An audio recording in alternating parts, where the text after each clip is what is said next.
So there are multiple things involved in the process of seeing. We talked about sensing, selecting, and perceiving. So our eyes take in a great deal of visual material. We sense all of those things. We select a few of those things to focus on, and then we perceive or process those things. So seeing takes place on multiple levels. It is actually said that seeing is 1/10 physical and 9/10 mental. So we learn to focus. We focus on some things and we learn to ignore. We ignore other things. And of course, marketers learn to try to reach us so we don't ignore things. Grocery stores put the healthy cereals on the top shelf, right about eye level for adults that eat that stuff. And they put the sugary kids cereals down low. Because kids are shorter, and sometimes they're riding in the shopping cart and they can point and say, I want that. I want that cereal, Daddy. We think we focus on some things and ignore a lot of things, but this stat will probably tell us otherwise. 60% of grocery store purchases are unplanned. And you've probably experienced this when you go to the store. You say, yeah, I don't need a cart. I'm just going to grab a few things. And then by the time you get out, you're juggling 2 arms full of stuff and you're saying, man, I wish I got a cart. Because we see things and then we don't ignore them. We select them. And then we pay for them. But we learn to make sense of things. Our knowledge and our experiences help us to make sense of things. They help us to select, they help us to focus, and they help us to ignore. What we do see depends on our culture, our background, the way we were raised. It depends on the context of the situation that we're in and our expectations. Imagine walking into a classroom on campus on the first day of the semester. What do you look for when you walk into the room? You probably look for a familiar face. Is there someone I can sit next to? Or a friendly face? Or depending on when you get there, are there seats available in the back of the room? Are there seats available in the front of the room? Where do I like to sit? Right? So those are your expectations for that context. My expectations are different. When I walk into a new classroom, I look to see if there's a projector. I look to see if there's a laptop for me to put my PowerPoint on. And I look to see if there's a marker for the blackboard. I also look to see how many students are in the room and if they look friendly. What does the janitor look for when she walks into the room, or he? Is there a mess to clean up? Is there paper on the floor? Is there a coffee spill? Is there writing on the whiteboard that I need to erase? So focus and expectations and context play a huge role on what we see. But each individual sees things uniquely. And a new study shows this. This is an article from ARS Technica from a couple years ago. And it shows that each person has a unique way of seeing celebrity pictures. And they're actually using this to identify people based on brain waves. It's more effective than fingerprinting people, or scanning a fingerprint, or scanning a retina. So according to these researchers at SUNY Binghamton, our brains create unique patterns of neural activities in the first few milliseconds that we process and react to certain pictures, including images of food, celebrities, and infrequently used words.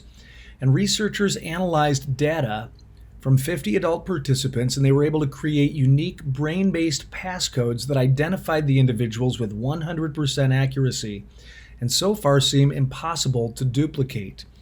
So each person sees things differently, literally.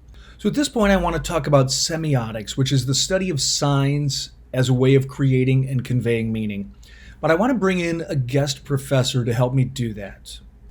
Today we're going to talk about semiotics. Is that good? That was really good. Now tell them what semiotics is. Semiotics is the study of signs. Say glub, glub, glub. Glub, glub, glub. Humans create and interpret signs. That's how we communicate.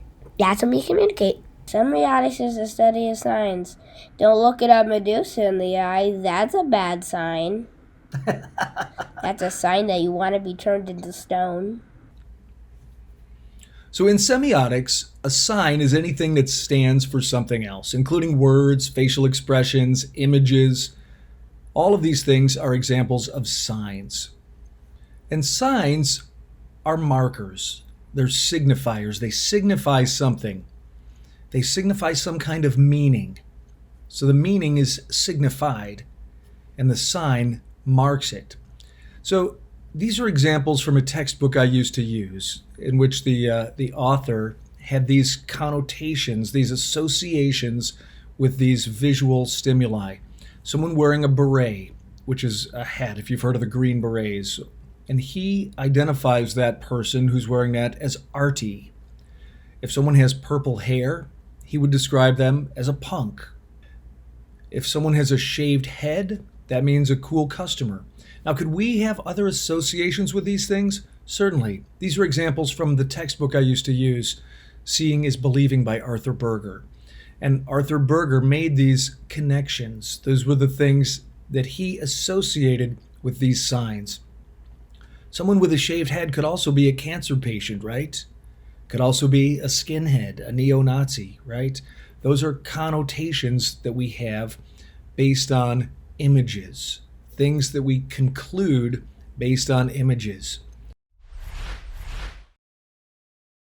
Our visuals project our social identity. Our hair, clothing, shoes, accessories, tattoos, jewelry, all of those things say something about us, and people can see and interpret those signs. Take a look at my hand. There's no ring. From that, you could conclude he's single. He's divorced. He's a single dad. I know he's got kids. I've heard him talk about his kids. But if you look at that picture, you can see that I'm happily married. So why no ring? You could make a couple conclusions. Maybe I lost it. It's actually, the fact is, I hurt my finger and I had to take the ring off because it's too hard getting it on and off. And so instead of just leaving it on there forever, I chose to take it off until the finger heals. So that's why I don't have a ring. But you can draw conclusions based on the visuals that we see. And people judge us by the way we project ourselves. There's no getting around this. That's why you got to be very careful when you get tattoos. This is one of my favorite former students who actually played basketball here and went on to play briefly for the Golden State Warriors in the NBA, and now he plays overseas for another team. But Nick Minerath has tons of tattoos, as you can see. And one of the ones he has is the word perseverance. And I point this out, you can't see it on the picture, but it's actually spelled wrong on a tattoo. If you ever get a tattoo, make sure you get it spelled right. Look at some of these examples I found online. Try not to laugh. All right, try to laugh. I laugh. Knowledge is power. That's my favorite. A love thicker than blood. Should be than blood. How about this? Forever grateful. Forever grateful that my tattoo artist doesn't know how to spell the word grateful. And how about this? I love this one. Only God can juke me. What does that mean?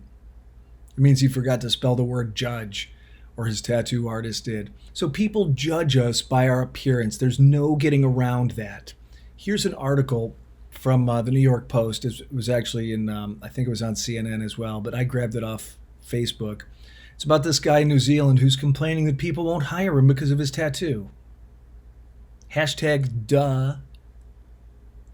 What did you think? And this is another one. This is from France. So this guy claims he was fired as a kindergarten teacher because he scared the kids. And it's discrimination against him. If you want to look like a monster, then don't be surprised if you scare little kids. People judge us by the way we look. That is a fact of life. The way we present ourselves is how people judge us.